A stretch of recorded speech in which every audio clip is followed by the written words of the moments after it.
secular para servir al Señor. Director de Jucum por muchos años, yo lo conozco hace muchos años, conferencista internacional y sin ninguna duda con algunos temas que son bien importantes para el desarrollo de la obra del Señor. Así que lo dejo en este lugar, que el Señor lo bendiga. No me bendice, pero En sesiones anteriores estuvimos hablando sobre el concepto de evangelización.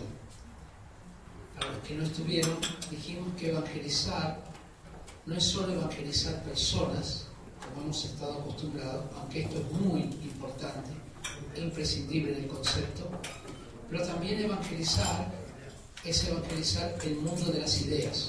¿Recuerdan esto? El mundo del pensamiento. Porque del pensamiento salen las leyes, salen las instituciones. Lo que nos está afectando hoy con las leyes no es que vino de la noche a la mañana, sino parte de una línea de pensamiento a la cual llamamos cosmovisión. Jesús hacía esto, evangelizaba el pensamiento. ¿Cómo uno evangeliza el pensamiento? Cuando desafía lo establecido con la verdad de Dios. Por ejemplo, en el tiempo de Jesús había una costumbre, venía de la ley mosaica, pero se había convertido también en algo popular, el ojo por ojo y diente por diente, amar al prójimo pero aborrecer al enemigo, y Jesús produce un cambio, una transformación en el área del pensamiento al decir que había que amar al enemigo. Eso significaba un rompimiento de la estructura mental de los judíos. No solamente eso, sino que él sanaba el sábado, cuando no se podía sanar el sábado, comía con los pecadores, cuando se suponía que dime con quién andas y te diré quién eres, pero Jesús rompía esa norma. No permitió que apedrearan a la mujer adúltera, a pesar que la ley mandaba apedrear tales mujeres. Se dejó ungir por una mujer pecadora, bendijo a los niños cuando los niños no valían nada, habló con una mujer a solas cuando la mujer no valía nada. Es decir, él hizo completo una transformación del pensamiento, lo cual produjo increíbles cambios durante el Imperio Romano. Y les conté que, por ejemplo, leyes que en aquel tiempo condenaban a los niños débiles y deformes a ser asesinados, los cristianos la cambian por el precepto bíblico que de los niños es el reino de los cielos. Cambió el concepto de lo que era la mujer a través del código teodosiano, que fue influido directamente por el cristianismo. Cambió también, se suprimió la esclavitud debido a lo que Pablo había dicho, que en Cristo Jesús no había esclavo ni libre. Y los cristianos comenzaron a luchar para abolir completamente la esclavitud y lo lograron en aquel tiempo. También comenzó un nuevo concepto de dignidad, y la dignidad consistía sencillamente en reconocer que Dios había creado al hombre a su imagen y semejanza y los creó varón y hembra. Por lo tanto, la dignidad partía de ese principio bíblico. Y de allí, de estos conceptos, de esta cosmovisión bíblica, comienzan a producirse cambios en las instituciones. De allí se crean, por ejemplo, la institución de los hospitales, que fue creada por los cristianos en el año 369. ¿Y por qué era tan importante? Porque si la vida tenía valor, había que cuidarla. Los romanos y los griegos no tenían hospitales. Los cristianos fueron los primeros que lo crearon. Luego también crearon la Cruz Roja Internacional, crearon la separación de hombres y mujeres en las cárceles, crearon también en el ámbito de lo educacional la educación para todos, porque hasta la cultura greco-romana solamente se educaban a los hombres, no a las mujeres. Las primeras escuelas para mujeres surgen por los cristianos en el siglo VI, y así una cantidad de instituciones, como por ejemplo las universidades, que son creadas por un grupo cristiano llamado los benedictinos, y que la primera universidad, basada en principios bíblicos, se forma en la ciudad de Bolonia en el año 1158, y la segunda fue la Sorbona de París, también basada en principios bíblicos. Luego también tenemos Oxford y Cambridge, donde sale Newton, que también basado en principios bíblicos, y estoy yendo rápido porque ya todo esto les hablé, ¿ya?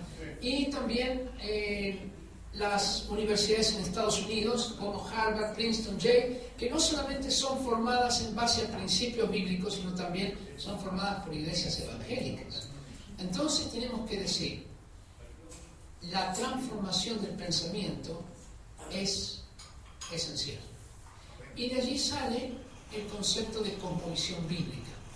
Y dijimos, cosmovisión es una manera en que interpretamos la realidad. Es decir, hay muchas definiciones. Cómo nosotros vemos el universo. Por eso, cosmovisión, visión del cosmos. Y lo interesante acá es que, orando por este tema hace unos meses atrás, Dios me habló de algo muy interesante, que es el tema del principio. La cosmovisión está siempre relacionada con el principio, es decir, cómo comenzó todo. Y de allí hay tres posibilidades de cosmovisión, solamente tres. Las demás se subsumen en estas tres. La primera es el principio no existió, siempre hubo universo, no hay un Dios creador. Es muy propio del panteísmo oriental, por ejemplo, esta cosmovisión. Allí entra también el animismo, entre otras cosmovisiones que se subsumen en esta. La segunda es que el universo sí tuvo principio, pero fue por casualidad. Hay una serie interminable de casualidades que dan origen a toda la realidad que tenemos hoy. Y a esa le llamamos cosmovisión humanista atea o también humanista racionalista. En una charla posterior, si me vuelven a invitar, explicaré por qué llamamos a esta cosmovisión racionalista. Pero ahora vamos a llamarle humanista atea, racionalista. ¿Ya? Esta cosmovisión entonces dice que todo fue obra de casualidad. El principio es la casualidad. Ahora vamos a ver la importancia que esto tiene, por ejemplo, en la ley de identidad de género o en la ley de aborto. Está muy relacionado el principio o la cosmovisión humanista atea con esto. ¿Por qué? Porque en la cosmovisión humanista atea no hay un Dios creador. Y al eliminar al Dios creador, se eliminan varias dimensiones. Primero, la dimensión del espíritu. No hay Dios, ¿para qué necesitas el espíritu? ¿Ya? Y segundo, también el asunto es que en esta cosmovisión humanista atea, al ser algo natural, todo depende de la casualidad. Y el centro es el hombre. Ya no es más Dios. El principio es el hombre, el centro es el hombre, el fin es el hombre. ¿Y esto qué va a producir? Que todo nuestro sistema educativo sigue esta cosmovisión, donde el centro es el ser humano. Tú no vas a una escuela y te dicen, en el principio creó Dios. No te dicen eso. ¿Algunos le dijeron eso en su escuela pública? No. ¿Por qué? Porque nuestra educación está influida por un tipo de cosmovisión humanista atea. La tercera cosmovisión, aunque deberíamos haber dicho primero, pero la ponemos tercera para explicarla, es la cosmovisión bíblica, donde hay un Dios creador. Es el Dios que también crea no solamente el universo, sino al ser humano, y lo crea a su imagen y semejanza. Y al crearlo a su imagen y semejanza, entonces esto produce que Dios le da el valor. No se lo da el hombre a sí mismo. Y de esto hablaremos en unos minutitos. Entonces, en esta cosmovisión bíblica, a diferencia de la cosmovisión humanista, Dios es el principio, es el centro y es el fin. La diferencia con una cosmovisión humanista es definir quién es el centro. En la cosmovisión humanista es el hombre. En la cosmovisión bíblica es Dios. Ahora esto tiene una tremenda aplicación aún en nuestras iglesias. Creo que lo dije la vez pasada, no recuerdo. Pero ¿quién es el centro? Si el centro no es el Señor en nuestras iglesias, sino es el ser humano, que Dios me bendiga, que Dios me ayude, que Dios me prospere, que Dios me sane, y cuando no me gusta, entonces me voy de la iglesia. Entonces el centro es el ser humano. Y puede ser que aún en nuestra iglesia tengamos una cosmovisión humanista, por lo menos humanista, no atea, pero humanista, donde el centro es el ser humano. Bueno, entonces, este tipo de cosmovisión nos permite discernir qué hay detrás, por ejemplo, de una película, qué hay detrás de un libro, qué hay detrás de un partido político, qué hay detrás de un sistema educacional, qué hay detrás de una obra de arte, qué hay detrás de un artículo periodístico. Nos permite discernir desde qué perspectiva nos están hablando? ¿Ya? Mañana tengo que dar una charla en la Universidad Católica sobre el significado de la vida y el tema del suicidio. Y el asunto es que ya lo hice esto en la Facultad de Filosofía y Letras de la Universidad de Chile el año pasado, y ahora me invitan a esta universidad. Pero quieren saber de qué voy a hablar, desde qué perspectiva voy a hablar. Y yo tengo una sola perspectiva que puedo hablar de eso, que es la perspectiva bíblica. Estoy discipulando un grupo de políticos y ellos quieren saber de qué perspectiva les voy a hablar de política. Y el tema es cosmovisión bíblica de la política. Y si alguien me dice que no, yo le diría lo siguiente: ¿por qué no? ¿Es usted intolerante? ¿Me está discriminando? ¿No acepta la diversidad? ¿Es cristianofóbico? ¿Ya? ¿Entienden? Nosotros tenemos que comenzar a abrir espacios sobre esto y animarnos a dar los principios de Dios en cualquier lugar, porque Salmo 19 dice que la ley de Jehová es perfecta, que convierte el alma. Así que podemos ir a un colegio y hablar, por ejemplo, de la cultura de bendición, que va en contra del bullying. Yo hago esto en los colegios. Lo podemos hacer fácilmente. O prevención de drogas desde una perspectiva bíblica. O educación sexual desde una perspectiva bíblica. ¿Ya? Podemos poner un nombre raro, si quieren, para que suene mejor. Educación sexual desde el punto de vista holístico, integral, una cosa así. Pero, ¿a dónde vamos? A hablar de espíritu, alma y cuerpo, de la importancia del espíritu en la educación sexual. Y cuando lo definimos así, la gente se abre a escuchar. Quiere saber de otras posibilidades, especialmente en este mundo que está hablando tanto de diversidad. Bueno, eso es más o menos el repaso. Y ahora quiero hablar un poquitito sobre una pregunta muy importante, que es: ¿quién determina el bien y el mal? ¿Quién determina el valor que tenemos? A esto, por si a alguien le interesa el término, se llama pregunta axiológica o pregunta de los valores, y que tiene esas dos connotaciones. Primero, ¿qué es valioso y qué no es valioso? Desde una perspectiva bíblica, al haber un Dios, Él determina lo que es valioso y la escala de valores que hay. Por ejemplo, Él dijo que el hombre, varón y hembra, fueron creados a imagen y semejanza de Dios. No dijo que el animal fue creado a imagen y semejanza de Dios. ¿Entiende? El animal es criatura de Dios, pero no es a su imagen y semejanza. Eso nos da un valor interesante. ¿Quién está primero? Ante los movimientos animalistas que se forman hoy y que prefieren que se mate a la persona en lugar del león, en la jaula del león, porque un hombre se metió en la jaula del león, ¿ya? Nos da una perspectiva correcta. A los leones también hay que cuidarlos, y a las ballenas. Pero no puede ser que se cuiden las ballenas y se esté a favor del aborto. Porque entendemos que hay un problema allí en la cuestión de valores, de la escala de valores. ¿Qué es más importante? Entonces el asunto es la cuestión de los valores. ¿Qué es más valioso y qué no? Lo define muy bien la palabra del Señor. Salmo 8:5 dice que el hombre es poco menor que los ángeles.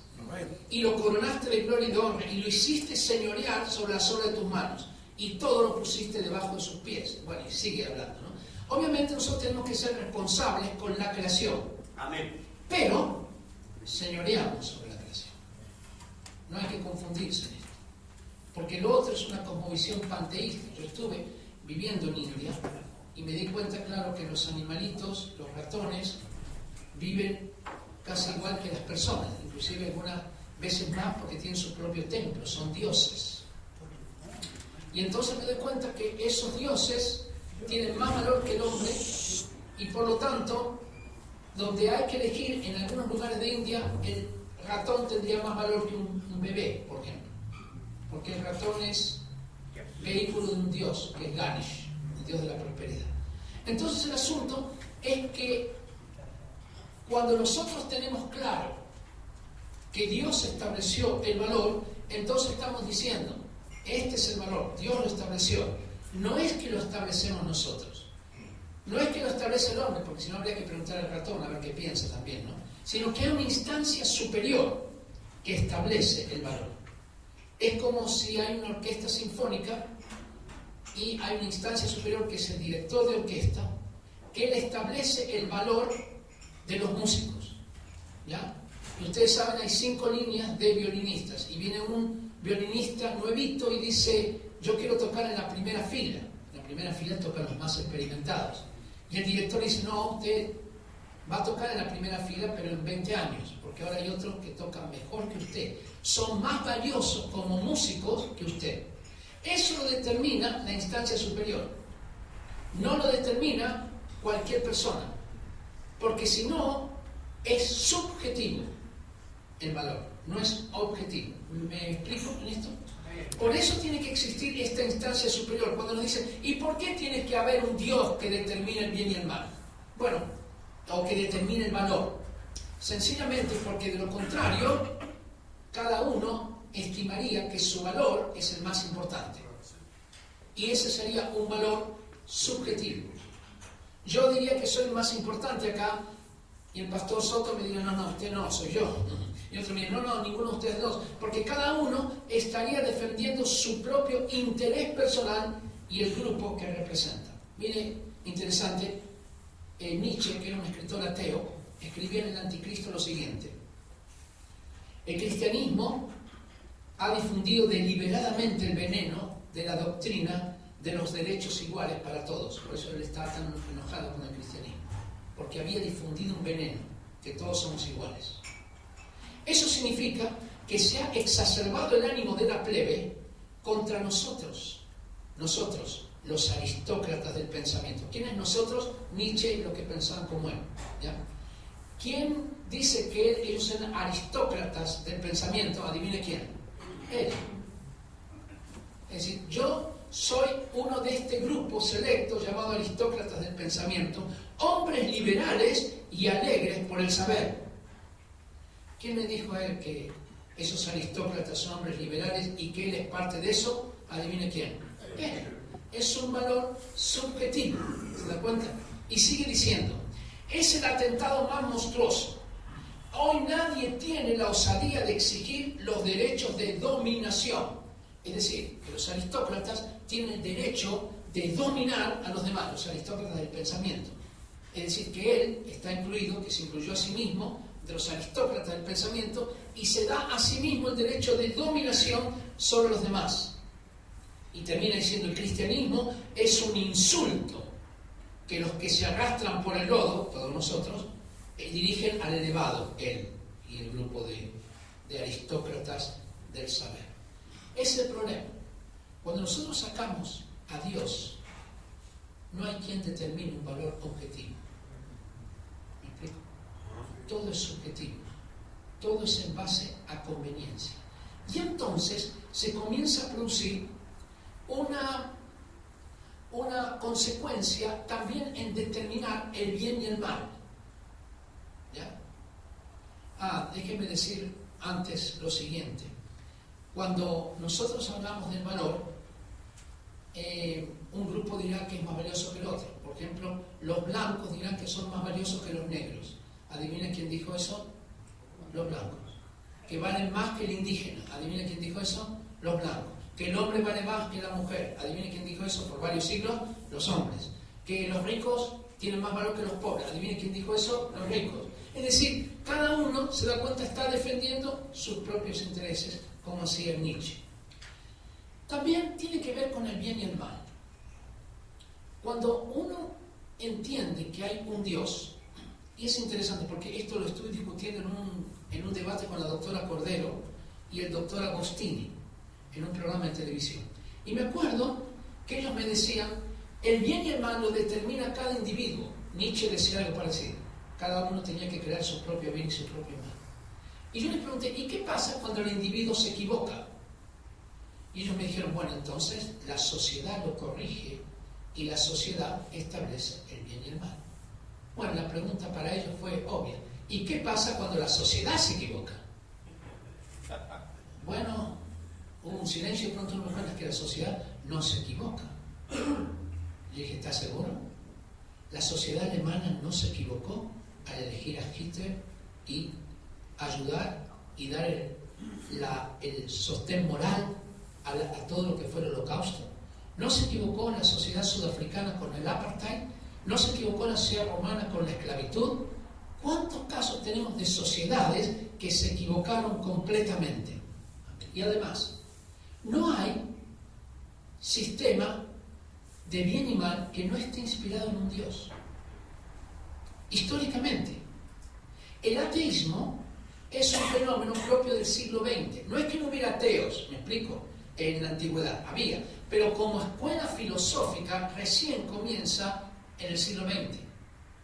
En el hecho de que una sociedad, una constitución como la de Rusia promueve la propaganda antirreligiosa, o como una constitución como la de Albania habla de que no hay Dios constitucionalmente. Eso es propio del siglo XX. Todo el sistema moral siempre se basó en la existencia de algún Dios, de Dios. Como decía Dostoyevsky, que es un escritor ruso, quitemos a Dios y entonces todo me está permitido. No hay bien y mal. No es posible hallar el bien y el mal. Ahora, ¿por qué esto tiene mucha consecuencia? Porque cuando hemos dejado a Dios de lado, esto tiene una consecuencia profunda en determinar el bien y el mal. Porque las leyes están basadas en la moral. Y si la moral es relativa, porque hemos negado al absoluto que es Dios, entonces las leyes que vamos a tener tendrán como centro el capricho y el entender del hombre, porque hemos dejado la instancia superior. Entonces nos ponemos de acuerdo y decimos, bueno, vamos a llevar adelante la ideología de género. ¿Por qué? Porque la sociedad lo requiere. Ahora, acá hay un problema grave. ¿Quién dijo que la sociedad lo requiere? Grupos pequeños, minoritarios, bien organizados, con un potente poder de comunicación. Y diría también con un potente sostén financiero. ¿Ya? Pero vamos a poner potente medio de comunicación. Entonces comienzan a colocar algo que es completamente repugnante, como si fuera algo que es para pensar, para debatir. Si alguno quiere, puede consultar lo que se llama la ventana de Overton, que es como una sociedad va de lo impensable, de lo repugnante, a lo deseable y lo legal. Por ejemplo, se comienza diciendo algo así. Bueno, esto que ha sido repugnante, por ejemplo, vamos a tomar el caso de la pedofilia. ¿Ya? Tomemos el caso, que es lo próximo que se viene. ¿Ya? Bueno, lo que en realidad hay que ver que hay tribus antiguas que lo practicaban. Además, un grupo de científicos ha determinado que en realidad la pedofilia en muchos casos es en realidad saludable para el niño. Además, no hay que llamarle pedofilia, porque eso tiene una connotación negativa. Vamos a cambiarle el nombre. Derechos sexuales y placenteros de los niños. Comenzamos a cambiar el lenguaje. Además, hay que entender que hay personas que nacen con esa tendencia. Entonces, ¿cómo nosotros no vamos a tolerar personas que nacen con una tendencia a su involucramiento con niños? No es que lo hacen por maldad, sino que en realidad tienen esa tendencia natural a eso.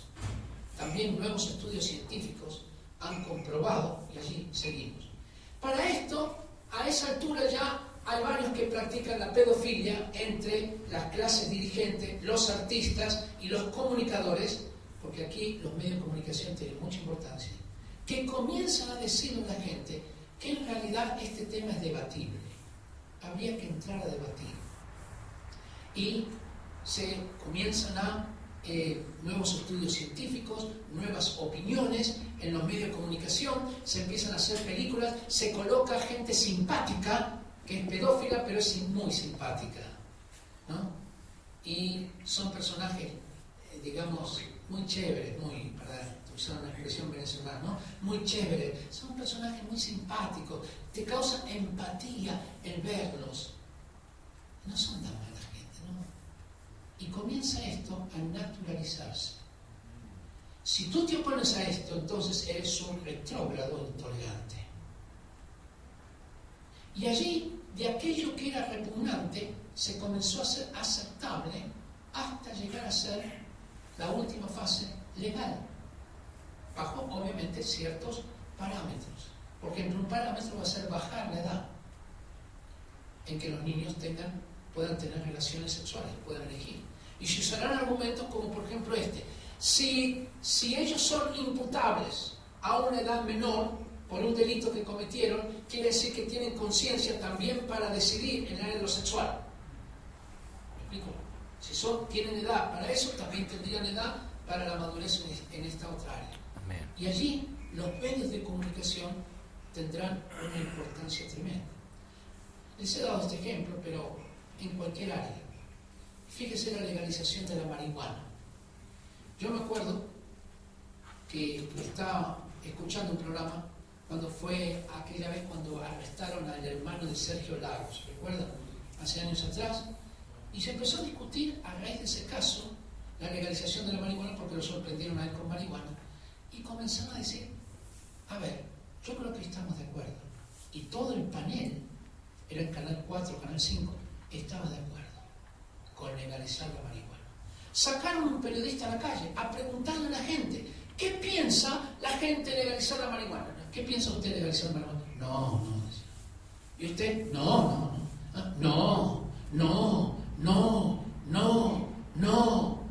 Dije, a ver, busquen a alguien que diga que sí. Tuvieron que buscarlo, porque la gran mayoría de la gente decía que no. ¿Y saben lo que dijeron en el panel? Que pensamos que la gente pensaba de otra manera. No, los que piensan de otra manera son ellos. Ese grupito de artistas y comunicadores que son, en un sentido, se convierten en profetas de una nación, porque le dicen a la gente cómo tiene que pensar. Y los líderes de opinión, ¿no es cierto?, que tenemos estos líderes de opinión tan connotados en nuestra televisión, ¿no es cierto?, como Raquel Argandonia, la doctora Cordero, bueno, todas estas personas con pensamientos profundos, ¿no?, convicciones fuertes, llenos de moralidad, practican estas personas son las que van guiando el pensamiento, se transforman en líderes de opinión. Y claro, hoy en día todavía nadie le hace caso, pero escuchen. Ahora ellos tienen 3-4 horas por día para hablar. Nosotros no tenemos. Ellos tienen algo que tú y yo no tenemos. Y la cámara. Y entonces ellos te pueden llenar de como la gente en una sociedad, el 1% toma las decisiones, el 10% se entera y el 90% no tiene idea, sino que es rebaño, seguido por lo que dicen estos líderes de opinión, aunque son católicos, apostólicos romanos, o son evangélicos, pero no tienen convicciones, porque se están dejando guiar por medios de comunicación, por redes sociales, en lugar de ir a lo que es la palabra de Dios. Y a veces nosotros como pastores no sabemos cómo orientarles porque no sabemos de dónde viene. Y viene de esto. ¿De qué viene? Viene concretamente de una cosmovisión humanista, atea, que dice el hombre es el centro, hemos dejado a Dios de lado y ahora lo vamos a reemplazar por lo que decida una sociedad. Una sociedad con medios de comunicación y con un grupo bien organizado puede hacerle parecer a una sociedad que lo que es malo en realidad es bueno, que habría que abrirse mente, que hay que ir de acuerdo a la ola, a la onda, a la corriente. Y esto se viene difícil para la iglesia, porque tendremos los medios de comunicación con una cosmovisión humanista atea. En Estados Unidos tú no podías decir dos cosas. Una que eras homosexual y otra que eras cristiano. Te liquidan. O yo creo que estoy en contra de la identidad de género. Te liquidaría. Y nos van a empezar a demandar, como está ocurriendo ahora con lo de la iglesia pentecostal. Nos van a comenzar a demandar. Y eso comenzará por las propiedades. Por el dinero, y luego por la libertad personal. Y lo peor es que no es una tendencia de Chile, es una tendencia mundial. Y el gobierno mundial, y entiéndame que yo soy muy contrario a hablar de conspiraciones, pero es una cosa evidente, hay un gobierno mundial que se llama las Naciones Unidas, que no domina en términos de soberanía, pero que tiene una influencia poderosa. Ah, ¿ustedes no van a aprobar la ley de aborto? Ok, subsidio tal, el otro y el otro, no se los mandamos. Es un tipo de extorsión. ¿Y quiénes dominan esas Naciones Unidas? No son los latinoamericanos, son europeos y norteamericanos mayormente, que están colocándonos una cantidad de ese tipo de cosmovisión atea y que lo están viviendo en sus propios países. Lo peor que puede hacer la iglesia es acomodarse a eso. No podemos acomodarnos a eso. Tendremos que seguir siendo sal y luz, aunque nos cueste. La pregunta clave, ¿estaríamos dispuestos a ir a la cárcel defendiendo los principios de Dios? Amén. 5. Sí. Yo sí. ¿Estaríamos dispuestos? Yo soy designado por él. Muy bien. El problema es si le preguntan a él. ¿Tú? A lo malo le llamamos pecado, porque es lo que Dios dice. Malo es pecado. ¿Qué es lo malo? Lo que Dios dice que es malo. Mire qué sencillo. ¿Qué es lo bueno? Lo que Dios dice que es bueno. No hay que romperse más la cabeza. Y entonces decimos, bueno, lo que pasa es que la persona nace con un sexo, pero elige el género. Ahora, lo que nace es lo que viene de Dios, ¿se da cuenta? Lo que uno elige es lo que viene de uno. ¿Qué está diciendo? Ya Dios no es más. Ahora yo soy Dios. Porque lo que vale es el género antes que el sexo. ¿Quién dijo eso? ¿A quién se le ocurrió semejante afirmación? Que lo que vale es la decisión mía de género y no con aquello con lo que nazco, sexo. Es algo completamente arbitrario. Un grupo de personas se puso y convenció a los demás que esa es la manera de actuar. ¿Quién dijo que tenemos que enseñar identidad de género en nuestras escuelas? ¿Por qué tenemos que enseñar esto? Yo estoy, como le digo, discipulando un grupo de políticos en una ciudad donde los casos en una ciudad grande son 6 de chicos con esta situación, que se llama disforia de género. Es un trastorno. Y un trastorno, ¿cómo lo tienes que encarar? Como un trastorno, no como algo normal. Es como si hubiera un niño que está en el curso que es paralítico. ¿Ya? Entonces, ¿qué se le enseña a los demás niños? Ante el caso concreto, mira, este niño es paralítico, está enfermo. No es imítenlo, háganse todos paralíticos. ¿Se da cuenta? Lo tenemos que respetar, amar, ayudar. Eso es una cosa diferente a decir esto es lo normal. Y enseñar a los niños eso como una posibilidad concreta. Mire, yo trabajo con jóvenes y trabajamos en Juventud con una Misión con jóvenes que se internan con nosotros. Así que los conocemos bien. Yo quiero decirte, el grado de homosexuales ha crecido. No es que salen del closet. No, ha crecido.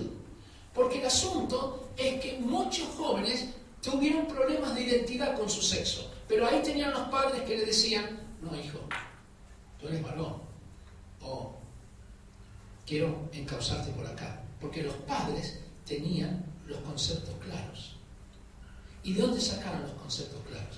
De lo natural, o de lo sobrenatural de Dios. ¿Se dan cuenta? Del orden establecido por Dios. Y ellos sostenían eso. Y cuando un niño iba al colegio, lo orientaban también y decían, mira, no, tú eres varón. ¿Me explico? Ahora, como estas convicciones se relativizaron, le dirían, bueno, ¿sabes qué? Si tú tuviste con otro niño, siendo niño, a lo mejor tu tendencia es homosexual, lo cual es muy bueno. Y a lo mejor el niño, lo que está pasando es un problema temporal, un problema de identidad temporal. ¿Se da cuenta? Piensa usted, no le voy a decir que levanten la mano, pero si usted no, vamos a ser honestos, si no se enamoró siendo varón de otro niño cuando tenía 8 y 9 años, es posible que sí. ¿Me entiendes? No con connotación sexual, sino esto, amistades que existen entre los niños, mi mejor amigo, pero lo quiero tanto. ¿Me explico? Y si alguien hubiera dicho eso, lo que pasa es que tú seguramente eres, a los 8 o 9 años le hubiera dicho esto, lo podría haber encauzado por un camino completamente equivocado, porque al haber quitado los parámetros, al haber quitado la contención que había antes, porque ni los padres saben qué decirle a los hijos, ni los profesores. Es más, ahora los profesores van a estar instigados a decir, no, esa es tu tendencia natural. Cuando en realidad está pasando por una situación puntual, de un tiempo, de un problema de identidad que es temporal. En identidad de género, las investigaciones dicen que los niños que quieren cambiarse de sexo porque han elegido el otro género, digamos, la mayoría, un 85% se arrepiente. Por eso esta ley de los 14 y los 18 es tan importante. Porque muchos, al llegar a los 18, 19, 20, se arrepienten del cambio que hicieron. Y si le damos la potestad, la autoridad de hacerlo antes, el asunto, y más si colocamos que se puede cambiar una sola vez, ¡wow! Que tenemos problemas. Tenemos muchos problemas con eso. ¿Se da cuenta? Sería tremendo. Entonces, hoy lo que tenemos no es bien y mal. ¿Por qué? Porque al haberse dejado la verdad, hoy lo que se dice es que la verdad no existe. No hay verdad objetiva. Sino yo tengo mi verdad, tú tienes tu verdad, él tiene su verdad. Al haber dejado la verdad objetiva, también se deja de lado el concepto de bien y de mal. Porque cuando tú dices, esto es bueno, la pregunta, ¿es verdad o no es verdad? Es bueno para ti, pero no significa que es bueno para mí, porque la verdad de bien y mal también desapareció. ¿Y por qué desapareció? Porque la verdad no es un concepto, la verdad es una persona. Jesús dijo, yo soy el camino, la verdad. La verdad es Dios. Y cuando nosotros fuimos en contra de la verdad, la primera verdad que colocamos en duda y rechazamos es la verdad de las verdades, a Dios. Al rechazar a Dios, rechazamos la verdad, rechazamos los valores morales de bien y mal, y ahora lo único que nos queda son normas de convivencia. Es decir, a ver, no es conveniente hacer esto. No es bien y mal, sino que no es conveniente. Pero si mañana es conveniente, cambiamos. ¿Se da cuenta? Porque hoy muchos políticos hablan de valores, pero los valores son intercambiables para ellos. Dicen, no, yo estoy en contra del aborto, digamos, porque Chile no está preparado para eso. Ahora, ¿qué te está diciendo? Que mañana sí. Es decir, no es que tienen convicciones, tienen normas de convivencia. Y si la sociedad no está dispuesta, entonces nosotros tampoco estaríamos dispuestos porque nos cuestan los votos. Por eso tenemos que predicar la palabra a tiempo y fuera de tiempo. ¿Ya? Y la palabra completa, con todo, para que los principios de Dios estén en esta sociedad. Se reemplaza la verdad y la justicia por la conveniencia y la utilidad. ¿Qué es bueno? Lo que me es útil. No lo que es bueno, sino lo que me es útil se convierte en bueno para mí. Lo que me es conveniente.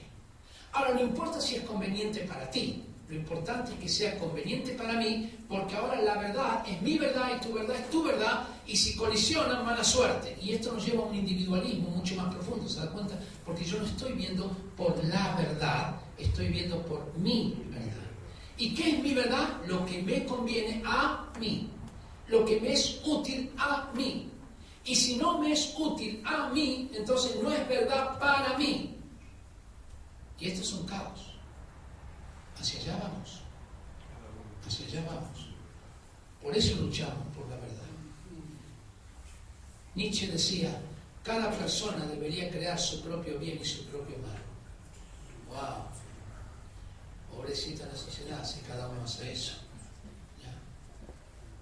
Te asalto y tú me dices, eso no es conveniente para mí. No, para mí sí, se quedaron plata. Que me importa si es conveniente o no. Bueno, entonces, este término está dentro de esto. Quiero hablar de algo que se llama tolerancia. Tolerancia. La tolerancia se ha transformado en un valor fundamental. Ya no te dicen si eres bueno o malo, sino si eres tolerante o intolerante. Como si eso fuera el clímax del sistema moral. La tolerancia, este concepto quiero decir que lo saqué de Joseph Matthau, no es mío. La tolerancia antiguamente significaba que una persona podía decir Jesucristo es el Señor y otra persona podía decir no es Jesucristo, es Buda el Señor.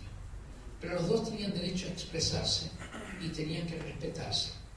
Este era el concepto de tolerancia antiguamente digo hasta los últimos 20, 30 años. Con el posmodernismo cambia esto. Y ahora la tolerancia significa, creo que esta parte justo se las hablé, pero es bueno repetirla, no tener convicciones muy profundas.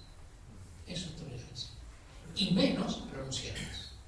Por ejemplo, si tú dijeras que no estás de acuerdo con la homosexualidad, y lo dijeras así en un tono no agresivo, digas, ¿sabes qué? Yo creo que la homosexualidad no está bien porque no es algo natural. Tu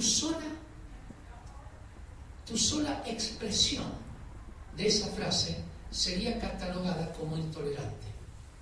Porque tú estás destinado a no tener convicciones muy profundas. Tú tendrías que decir, bueno, cada uno elige su camino, ¿no es cierto? Entonces yo soy heterosexual, pero respeto a las personas que son homosexuales y me parece muy bien la homosexualidad. Yo no la he elegido como mi opción personal, pero reconozco que cada uno puede tener su opción personal. Es decir, algo livianito, algo que no sea políticamente incorrecto, algo que no produzca demasiado problema. ¿Ya? Y si tú dijeras, no, yo tengo convicciones profundas, que esto no es lo natural, entonces serías tachado de intolerante. Serías tachado de retrógrado, de discriminador, aunque las personas que te están atacando no están tolerando tu pensamiento.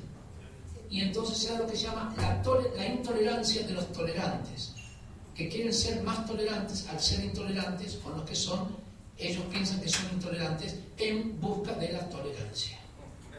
Una cosa así.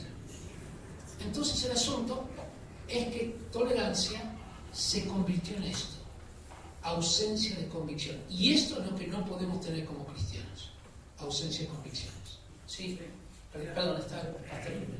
Sí, porque cuando habla de la cosmovisión humanista atea, nosotros nos dimos cuenta que al principio del nuevo Parlamento salió elegida la diputada Camila Vallejo y ella pidió hacer una ley para eliminar al comienzo de la sesión en el nombre de Dios.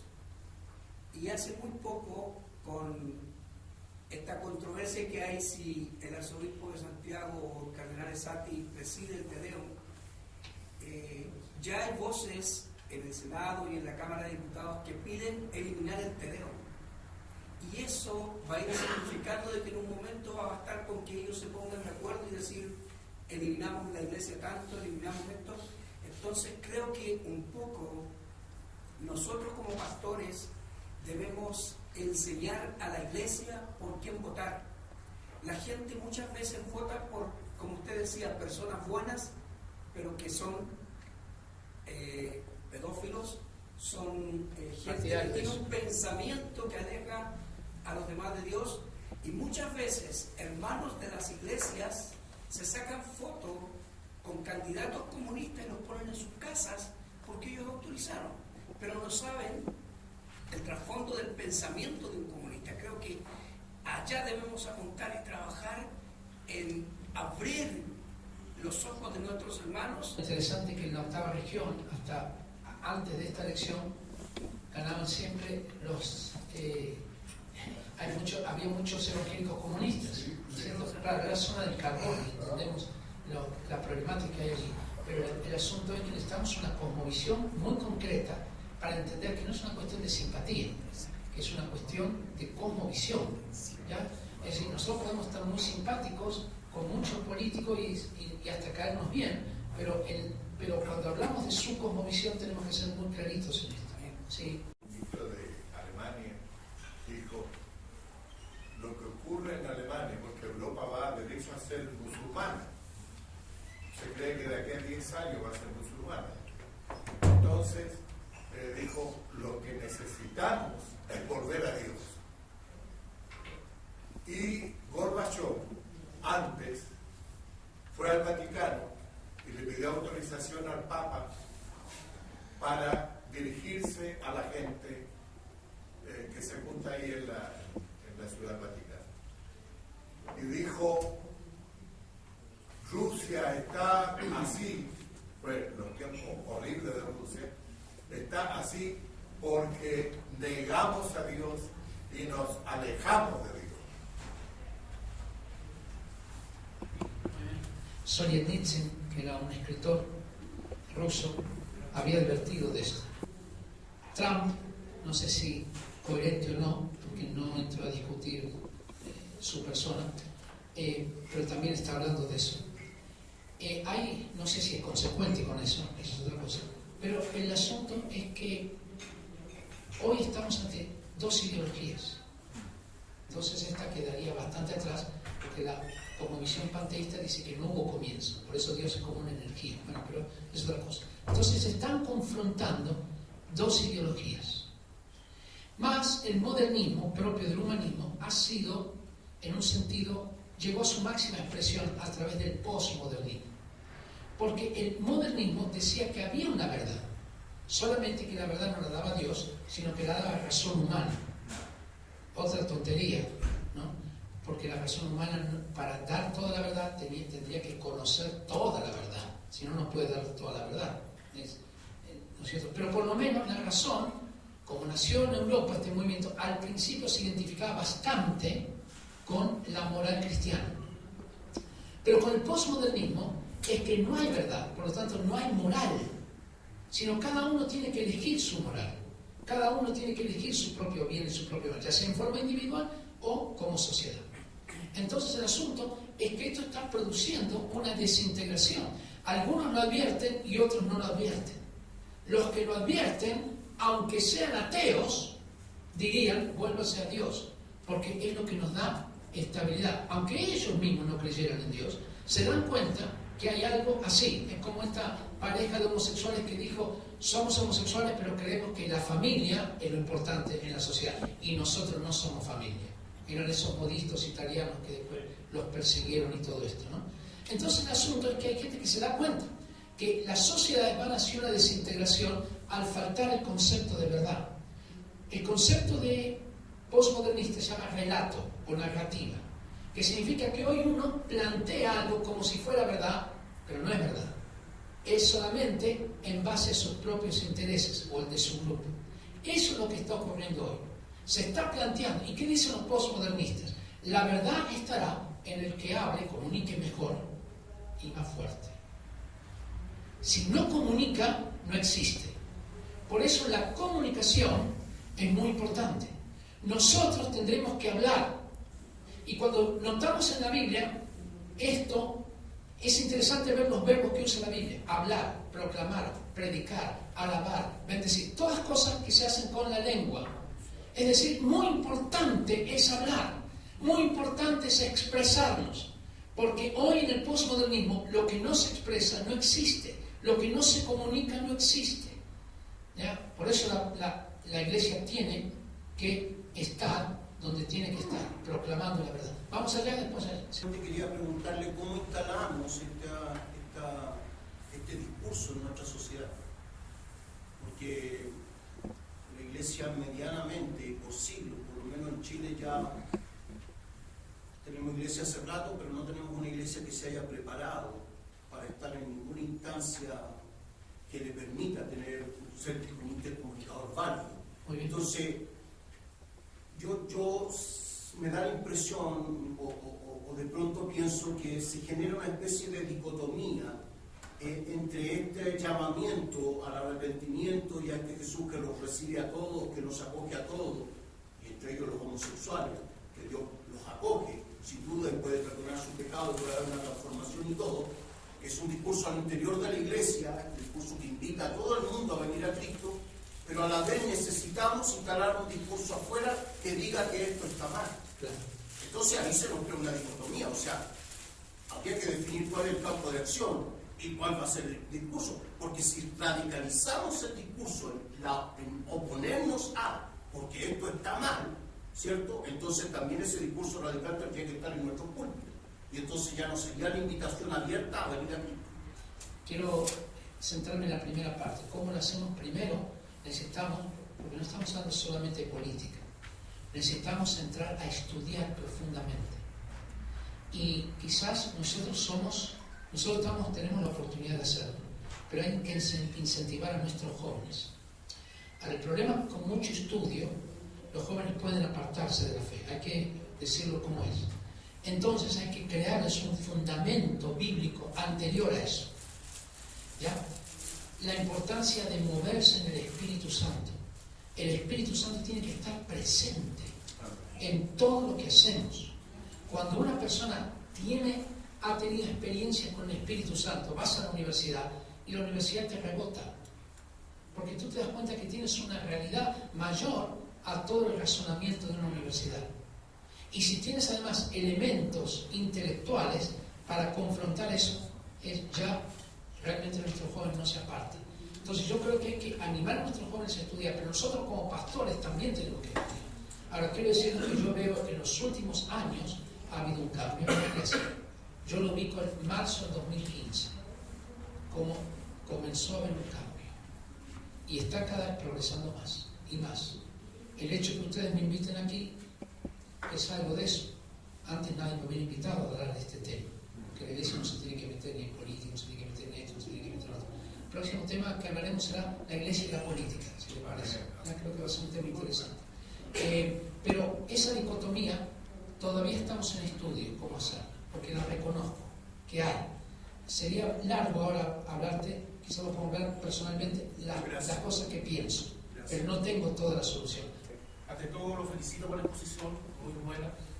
En su exposición usted usó palabras como aceptación, la usó varias veces. Ahora, mi pregunta es, ¿cómo nosotros como iglesia estamos preparados para recibir al homosexual o a la lesbiana o al gay? ¿Por qué hago esta pregunta? Porque en mi iglesia varias veces han entrado indigentes y los hermanos ni siquiera se entienden los indigentes cómo van a saludar al gay o al homosexual. ¿Cómo nosotros como iglesia enfrentamos esas situaciones? Mire, con respecto al indigente, me parece que lo que podemos hacer es que el pastor vaya primero a saludar y ponga el ejemplo. Yo creo que con respecto a las personas homosexuales, yo en estos momentos estoy, no sé si decir discipular, porque no sé la palabra, estoy aconsejando a varias personas jóvenes que son lesbianas o son gays, ¿ya? En estos momentos. Entonces, porque tiene mucho que ver con lo que dijo el pastor, lo que preguntó el pastor. Yo creo que nosotros tenemos que amarle profundamente a estas personas, pero tenemos que dejar claro y ver el problema que en una iglesia que entre una persona homosexual y lo recibimos, siempre pensamos en nuestros hijos, en el ejemplo para otros jóvenes. Entonces se nos forma esa dicotomía que dijo el pastor, y creo que tenemos que encontrar algunos medios. Uno de los medios obviamente es ministrarle quizás personalmente a esa persona, podría ser estar con esa persona y ver si tiene realmente un cambio en Dios. Yo estoy ministrando a estas personas personalmente y en un grupo pequeño, ¿ya? Para tratar de ver este cambio. Sería un paso. Dos preguntas más. Yo quisiera hacer un aporte respecto a lo siguiente de las comunicaciones. Hace unos días, el alcalde, que no me acuerdo de qué comuna, promovió de que los menores de 14 años no podían andar en la... Quintero, después el de la- Machi. después de la 1 de la mañana. Quilpué. Y el panel, ¿no es cierto?, que estaban haciendo el trabajo, todos se fueron en contra del alcalde porque pensaron de que la idea que él tenía iba contra los valores, La libertad. la libertad. Entonces, solamente para decir lo que tú decías recién, o sea, la importancia que tienen los medios de comunicación. Dios te bendiga, muchas gracias. Bueno, agradecerle